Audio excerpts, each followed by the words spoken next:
Voltamos para mais um episódio do Fofocas que Edificam. Voltamos no plural, não sei por que eu falei voltamos, porque só sou eu nesse podcast aqui. Tudo bom, mulher? Meu nome é Aline. Na internet eu sou mais conhecida como a meninazinha dos serviços de corno, porque eu gosto de mostrar os serviços de corno da vida adulta. Aquelas coisas que a gente faz sem querer fazer, porque ninguém vai fazer pela gente, né? Mas que são extremamente necessários que se faça. E aí, tudo isso eu mostro no perfil @casal_da61. Esse nome é porque eu e meu marido, a gente mora na casa 61. Foi só por isso mesmo. Eita, como é criativa com o nome, né? Um dia eu mudo esse arroba, mas não vai ser agora, não. E esse podcast surgiu porque era um quadro nos stories lá do perfil que eu e meu marido, a gente sentava aos domingos para comentar histórias que os seguidores mandavam, e eu dei o nome pro quadro de Fofocas que Edificam. Aí os seguidores iam lá e mandavam história deles, de confusão que já rolou em igreja, só o que a gente recebia era história de igreja, traição, chifre, basicamente traição e chifre é a mesma coisa, não sei porque é que eu repeti.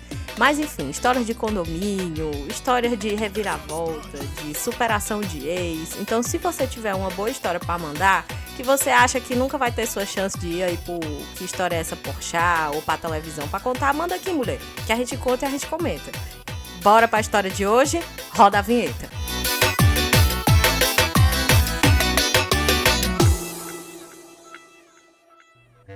A história de hoje foi enviada por uma seguidora que nos escreve o seguinte: Oi, Aline, essa é uma história que aconteceu no antigo condomínio que eu morava com minha mãe. Éramos só eu e ela nesse apartamento, num prédio de 6 andares, num bairro classe média aqui da minha cidade. Na época, eu trabalhava numa loja de roupa do shopping e fazia faculdade à noite. E eu sempre chegava muito cansada depois das 11 horas da noite. Porém, nesse dia, um dos meus professores cancelou uma das aulas e eu resolvi me dar uma folga e fui para casa mais cedo. Sorte a minha, que consegui ver esse babado todo ao vivo. Eram as 7 horas da noite quando eu cheguei e geralmente nesse horário estava o maior trânsito na rua em frente ao prédio. Muita gente passeando com cachorro. O parquinho que ficava do lado da portaria, de frente para a rua, estava lotado de criança, com mãe. Aí eu cheguei, subi, comecei a esquentar a janta, quando começa uma gritaria na rua, de frente ao prédio. Eu pensei que era algum motorista brigando com outro, porque eu escutei umas buzinas também. Não dei muita bola. Era uma voz de mulher aos berros, no começo eu não entendi nada. Aí aumentei o volume da televisão, botei o prato de comida no meu colo, quando a minha mãe vem correndo de dentro do quarto e passa na minha frente, morrendo de rir, e manda eu desligar a televisão. Aí minha mãe corre para a varanda com o celular na mão e fica olhando para baixo, com o celular apontado. Eu fiquei sem entender nada, larguei a janta para um lado e fui também olhar o que é que a minha mãe estava olhando. Quando eu me dei conta, tinham simplesmente umas 3 mulheres na porta do prédio, gritando como se fosse para algum morador aqui do prédio. Na hora, já deu para sacar, só de olhar, que eram 3 garotas de programa, só observando as roupas. Elas simplesmente estavam aos gritos, porque um dos moradores, aparentemente, não tinha pago pelo programa. Quando eu e a minha mãe começamos a entender o que é que elas estavam gritando, a gente caiu na gargalhada. Simplesmente uma delas começava a gritar: Jaime, paga meu programa, safado! Tu vai ver! Desce aqui! Ontem queria dedada! E hoje eu vou te dar na frente de todo mundo! E aí elas começavam a gritar que nem torcida de futebol. Ô Jaime, cadê o Pix? Se não pagar, tua mulher vai descobrir! Eu só sei que nessa altura já tinha um monte de gente nas varandas, já tinha gente comentando, gente gritando, gente vaiando. O grupo de condomínio já estava pegando fogo, já tinha outra vizinha dizendo que ia chamar a polícia. Eis que um carro para na área de embarque e desembarque do prédio. E essas mulheres foram para cima do carro. Simplesmente era Jaime chegando em casa de Uber. Porém, Jaime não desceu do carro. Elas começaram a bater no vidro do carro, mandando ele descer. E aí, depois de uns 2 minutos, o carro arrancou com Jaime dentro. Só sei que depois de um tempo a polícia chegou, porque Jaime não apareceu e as 3 quengas continuavam lá na porta. e elas não entraram na viatura, porém saíram da porta do prédio. Detalhe, esse morador, o tal do Jaime, era um extremamente conservador, casado com a vizinha chata que reclamava até do vento no grupo de WhatsApp do condomínio. Aquela que fica caçando até barulho de bila para reclamar. A mulher dele vivia enchendo o saco no grupo e vivia mandando o grupo de versículo da Bíblia. Ninguém podia falar de política no grupo, que ela e o marido começavam a mandar fake news e brigavam. Já tinham brigado por conta de política várias vezes. O cara era um chato, resumindo. Só sei que essa história ainda rendeu muito no grupo paralelo de WhatsApp, que eu acho que todo condomínio tem, que só tinha as fofoqueiras do prédio e claro que a minha mãe participava.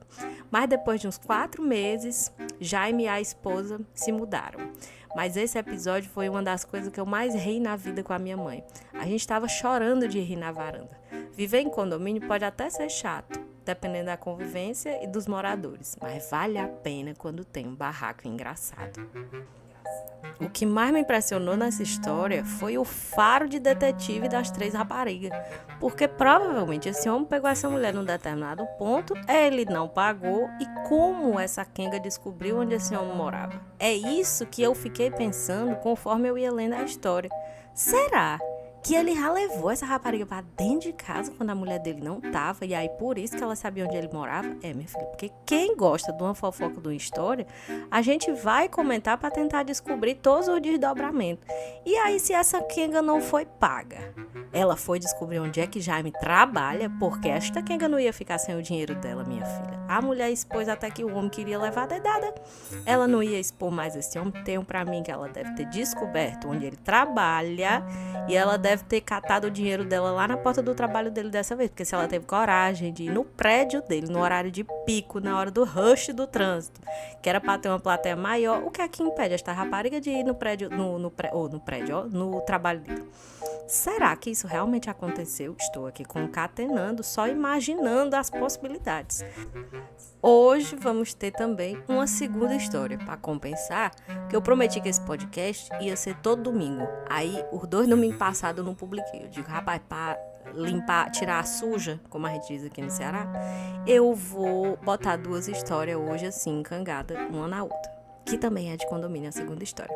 Então, bora lá para a segunda história de hoje.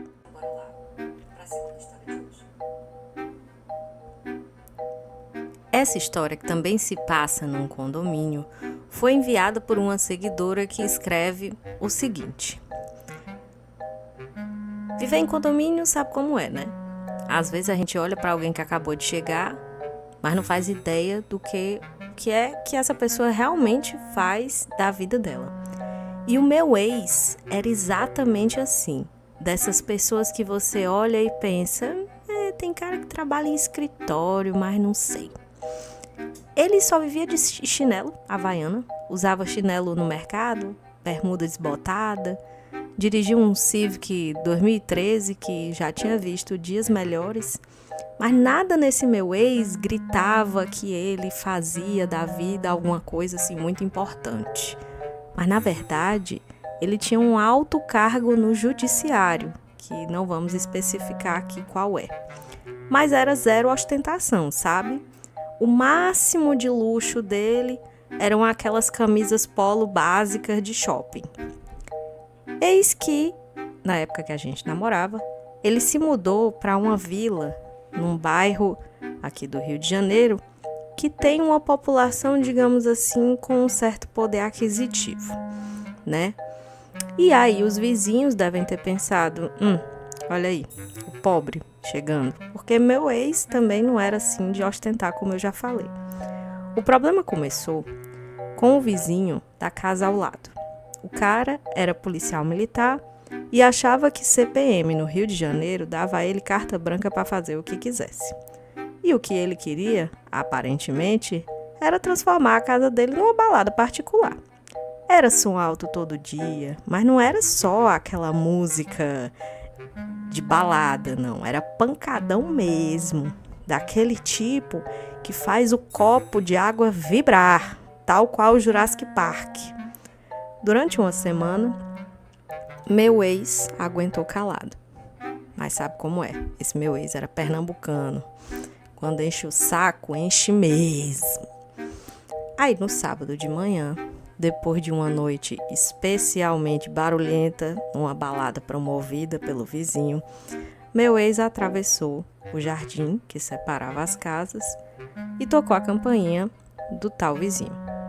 Apareceu na porta a esposa do PM, uma loira muito da oxigenada, com aquela sobrancelha de micropigmentação que parece o símbolo da Nike, umas unhas de gel que brilhavam mais que farol de carro. E aí meu ex disse: olha, desculpa incomodar, mas será que numa próxima oportunidade dá para baixar um pouco o som? É que eu trabalho e tal. Ela nem deixou ele terminar. Ô, meu querido, aqui não é o interior da Paraíba não, viu? Aqui no Rio as coisas funcionam diferente. Não gostou, volta pra tua terra. E aí meu ex educadamente disse: olha, na verdade eu sou de Pernambuco. E ela retrucou: tanto faz. É tudo lá de cima mesmo, tudo igual. Volta pra lá que aqui não é teu lugar não. Meu ex voltou pra casa sem discutir. Mas aquela história de volta pra tua terra, Paraíba, deve ter mexido com ele. Porque no final da tarde, quando o tal PM chegou, a coisa degringolou. O PM foi lá na porta do meu ex, com aquela pose de machão, dizendo: e aí, Paraibinha? Minha mulher disse que tu veio reclamar do som. Aí meu ex respondeu: eu sou pernambucano. Ainda tentando manter a educação, né? E o cara respondeu: ah, foda-se de onde tu é. E aí o cara simplesmente sacou a arma e mandou essa: aqui quem manda sou eu, entendeu? Eu sou polícia e tu vai se acostumar com barulho ou então vai procurar outro lugar para morar. Os incomodados que se mudem. Foi aí que meu ex olhou para ele com aquele olhar que na época eu conhecia bem. E aí se resignou, foi para casa.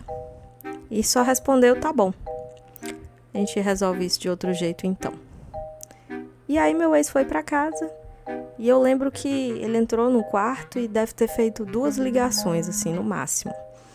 Eu só ouvi que o nome era alô, coronel, alguma coisa assim, preciso de um favor.